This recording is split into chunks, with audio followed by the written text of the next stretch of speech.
बिस्मिल्लाहिर्रहमानिर्रहीम। अब्दुर्रशीद दोस्तम के घर पर तालिबान ने कब्ज़ा कर लिया है, जो तालिबान के लिए बहुत बड़ी फतह है, क्योंकि अब्दुर्रशीद दोस्तम कई दहाइयों से अफ़गानिस्तान फोर्सेस का हिस्सा बना हुआ है। यह अफ़गान फोर्सेस का एक किस्म का संगी बुनियाद है। ये वो शख्स है कि जिसने अमरीका के हुक्म की तामील में बेगुनाह अफ़गानियों का खून बहाया और वतन के नाम पर इस्लामी निज़ाम की मुखालिफत करके जमहूरियत को तरजीह दी।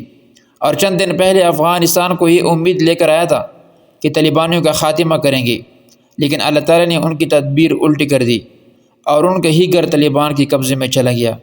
वीडियो देखिए।